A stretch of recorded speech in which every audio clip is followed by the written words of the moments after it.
Alright, so before attempting the fourth activity, which is hijacking some websites, by hijacking some websites, what I really mean is that if I want to search something on Reddit, I can go to Reddit and search these results in, right?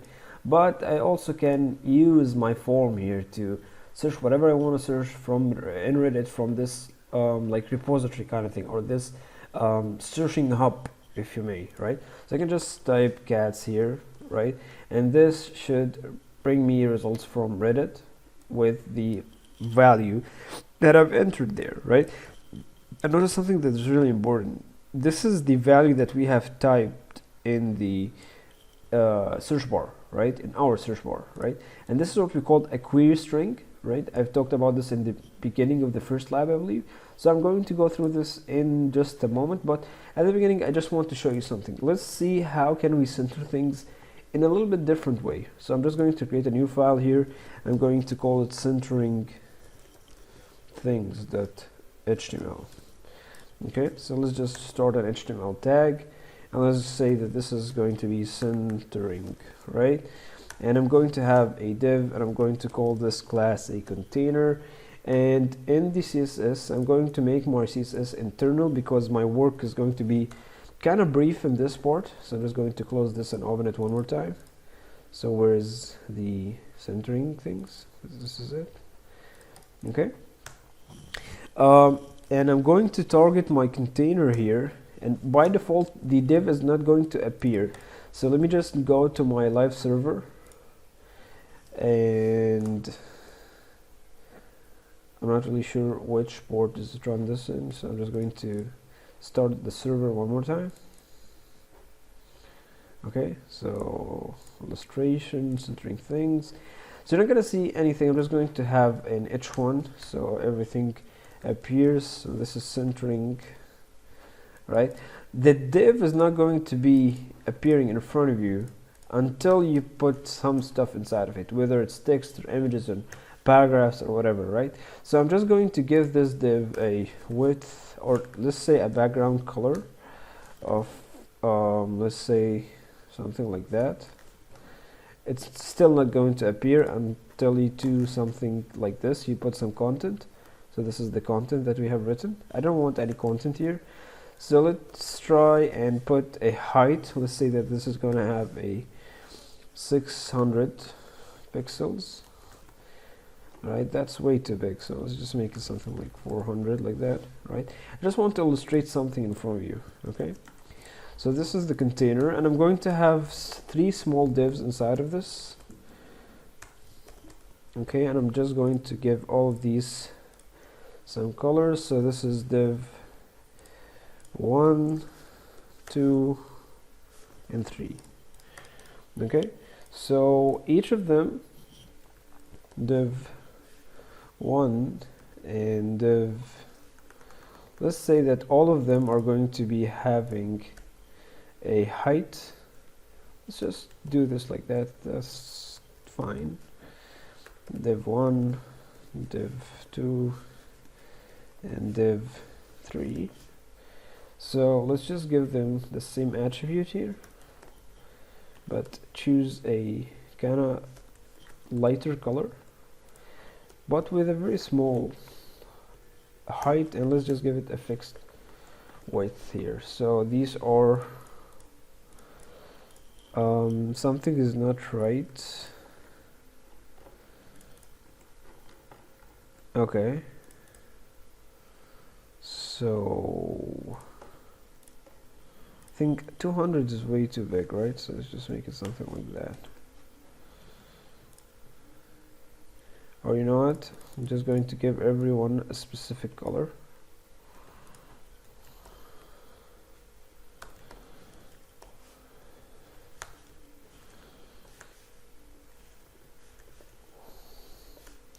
So this is going to be for this one.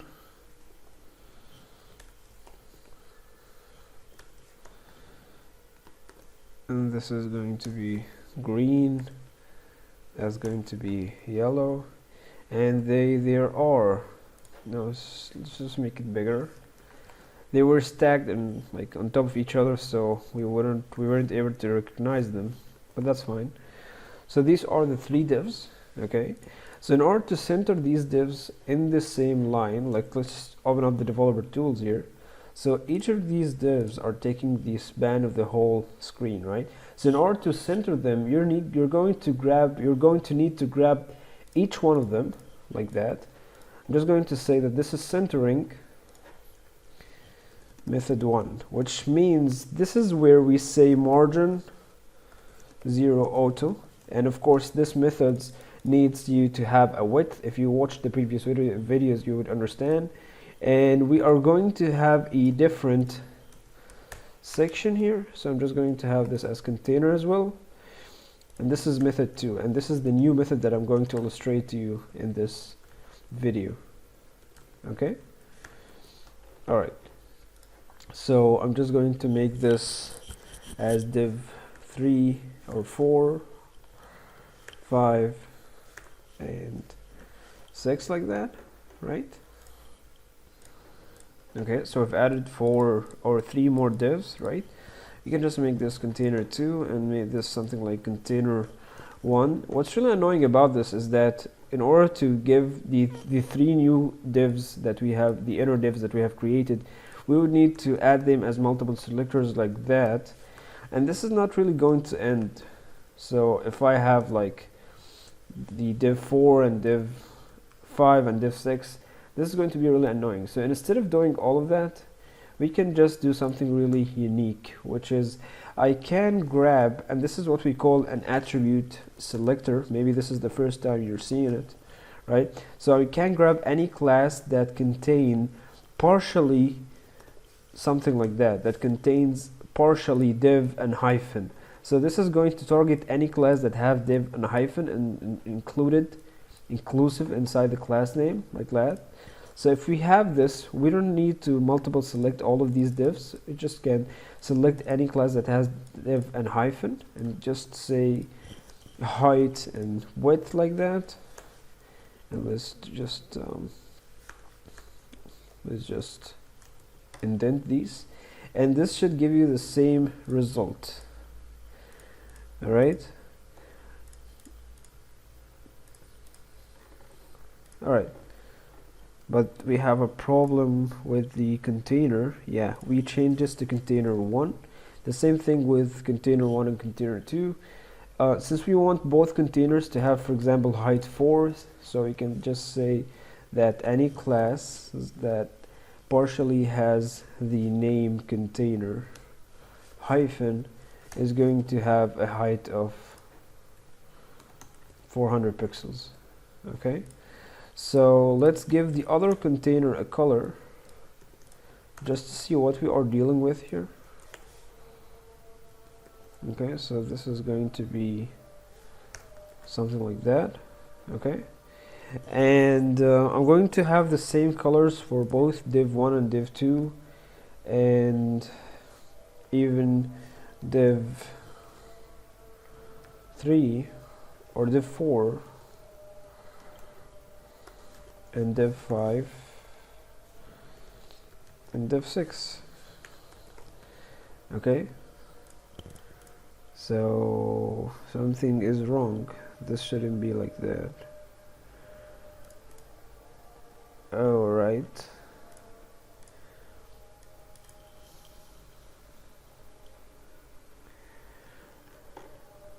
Now why is it like that? Did we 4, 5, 6? Oops, we have this. Okay. Alright, so the first method using margin 0 auto, of course this method from the previous video, you understand that you'd need to have the element to be a block level element, meaning that the element should be spanning the whole length like that, and these are divs by nature, so they are by default spanning the whole width as you're seeing. So you can just say margin 0 auto, but remember this method you are targeting, let's just put this in square brackets, so we are targeting the child elements themselves. Alright, so every child element from these inner divs are going to be targeted, and it will be given that margin 0 auto. So every child element is going to be targeted like that. So let me just do this here. Let us do this in the, let's say that this is div 1 because we want to target the first 3 divs, and the 4th and 5th and 6th, these are going to be centered in the middle in a very different way just in a moment. So this is the traditional way that we have seen so far, right? Div 3, and it's all about just justifying things in the middle using margin 0 auto, and you can have like from top and bottom some pixels or margins. It's not going to really matter, but still things are not really centered from the vertical view. See, from the horizontal view they are centered in the middle, but from vertically, see, this space is not aligning with that space, and this is kind of cumbersome, right? So there is a more beautiful technique that you can use, and instead of targeting every single element and giving it this margin 0 auto, and just of course make sure at the beginning that this is a block level element before anything, right? So the second method is using something called the display flex, and display flex is basically, this will just target one element, which is basically targeting the parent element, not the children, only the parent element.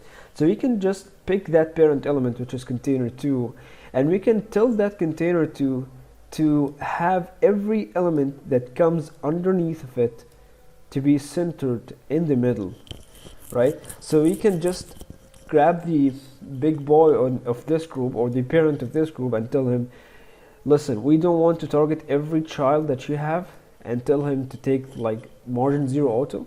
So instead of doing that, can't we just give you like the permission to do this kind of centering yourself? And this is via doing what we call a display flex, and this is typically what we are going to do right now. So now I can just pick the container, the parent of these divs, right? Notice that now I'm working on this part. Okay, this arrow actually looks so bad. So okay, so I'm going to pick this container, all right, this parent here, and I'm going to give it something called display flex. Right, and I just want to make sure that this container is having the absolute width of the screen. See, the minute that you give the display flex to the container, at this point I'm talking about container 2, everything becomes in line. The children inside of it, they become in line, right? So if you want to center things in the middle, now we can just say that for every child element inside this container, we are going to justify the content to become in the center, and this is the first step. Everything became in the center. I know that these are in line, but we are going to fix this in a minute. And by in line, I mean that every block, it's not taking the whole width of the screen. They are not block level elements anymore. The flex property for the parent, which is the container 2, once that container 2, once that div took that flex property, every child element became an inline level element. So it's just applying the width that we gave to this element. It's not spanning the whole width of the screen, unlike the previous divs. Like these divs are spanning the whole width of the screen, but now after applying the flex to the parent, which is this container, the child became in line. They are no longer spanning the whole width of the screen, right? So we can just say this justify content, and this is basically to justify things horizontally. So horizontally putting things in the center. Now we can do the same thing vertically via something called align elements to the center. Notice how things are going to be vertically aligned in the center, so the padding or the spacing above and beneath they are essentially the same. Okay, so this is vertically centering things using align elements, and justify is for horizontal centering, and this is for vertical centering. Alright, one would say I'm not really satisfied with this. I just want my elements to be centered in the middle from top and from bottom, right? So centered horizontally like that, and centered vertically like this, as you're seeing. But I don't want them to stack like next to each other. I don't want them to be in line, if you may, right? So these, if you just pick this one, these are block level elements, right? Maybe you are satisfied with this alignment. Maybe someone else would say, I want them to be centered in the middle, but in a shape of blocks like that. So one would say, all right, if you want them to be displayed as blocks, notice this is by default are displayed as inlines, right? So all of these are displayed as inlines. Okay, so if you want to display them as blocks, maybe you would say just pick every div and just say display block. Maybe this would work. Unfortunately, if you are using for the container the flex property, picking the children in a container that has a flex property and giving these children the display block property is not going to work. It's not going to stack things like vertically like that. So instead of doing that, since we have the parent having the display flex property, we can just choose the orientation to which way or which direction are we stacking things. Like for example, the direction that we are stacking children or children divs in this example is like flexing them in a row, right? Flexing them horizontally, right? So let's see what I'm talking about here. Okay, so if you are using for the parent a flex property, there is something called flex direction, and by default the flex direction is always row. So you may notice that I've never written this, and even if you wrote this, right, and you put the value to be row, it's the same exact thing, right? So the default is whenever you say that the parent is going to be having a flex property or a flex display property, is that the parent is going to be displaying or flexing children in an horizontal fashion or in some kind of a row fashion. All right, so this is the direction here. So if you want things to be centered horizontally and vertically, right, while as a parent you have the display flex, you just want the children to be stacking on top of each other, not next to each other, not a row shape. You can just say that you want the direction of flexing to be column, and this is going to be giving the same result. But what's really beautiful about this method, and instead of using this margin 0 auto and coming and giving something like a margin top to this guy, like for example 10 pixels, so it can just get shifted to the bottom a little bit, so it can look as if it's vertically aligned in the center, right? Instead of doing all of this work and targeting every element that you want to center, whether you want to center it vertically or horizontally, you can just pick the parent, give it a display flex, and just type whatever you want to flex these elements or flex these children elements in what direction. Like if you want to flex them in a row next to each other, then you have the row value. If you want to flex them, the children of that container, right, of that container, if you want to flex the children in a vertical manner, so you have the column property or the column value. Okay, and you can give a margin for every one of these. So let's just say that for every div out of these, so let's say this is div 5 and this is div 6, you can just say that we don't want anything from the left and right, but we can have a 10 pixels up here and there. Okay, something seems off here. I think, yeah, that's just needs to be 6 like that. And here's it. That's it. All right.